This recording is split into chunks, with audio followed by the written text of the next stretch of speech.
নিয়ে স্বপ্ন নিয়ে এই এলাকার গ্রামে পাড়া মহল্লায় ছুটে বেড়াচ্ছি। আমার সেই স্বপ্ন আকাঙ্ক্ষা কি?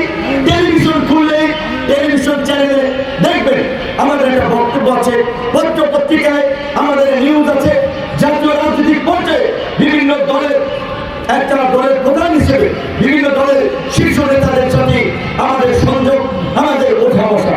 তারপরেও এই প্রত্যন্ত অঞ্চলে এসেছি কেন? এটা আমার জন্মভূমি। এই এলাকার মাটি কাদার গায়ে মেখে আমি বড় হয়েছি।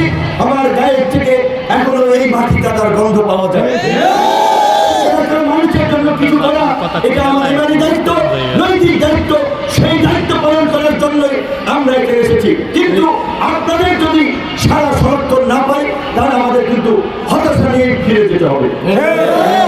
আমি আপনাদের এই এলাকায় ওইভাবে আগে জনপ্রতিনিধি হইলে আসি নাই, তারপরেও এই বাড়িয়া এই গলাচিপা 10 মিনায় আমাদের নেতৃবৃন্দ যখনই যেই এলাকার ছোট ছোট সমস্যা নিয়ে আমাদের কাছে গিয়েছে আমরা কিছু কাজ করার জন্য চেষ্টা করেছি। আমরা যেটা একেবারে ইমিডিয়েট করা সম্ভব নয়, আমরা বলেছি ভবিষ্যতে আমরা সেটা করব। আমাদের সেই সুযোগ আছে, কিন্তু আপনাদের এই এলাকার উন্নয়নমূলক কাজের জন্য, এলাকার মানুষের কথা বলার জন্য নির্বাচিত জনপ্রতিনিধি আছে, থাকে। তো আপনারা যদি সেই জায়গায় আমাকে না বসাতে পারেন তাহলে আমি অফিসিয়ালি আপনাদের হয়ে কথা বলতে পারবো না।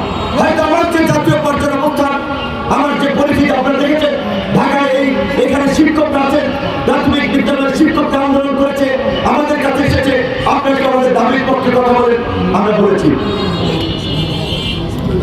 হাই স্কুলের শিক্ষকরা গিয়েছে, নন এমপিভুক্ত শিক্ষকরা গিয়েছে, নার্সরা গিয়েছে, তাদের অধিকারের জন্য আন্দোলন করে ঢাকায় আমাদের সহযোগিতা চাই।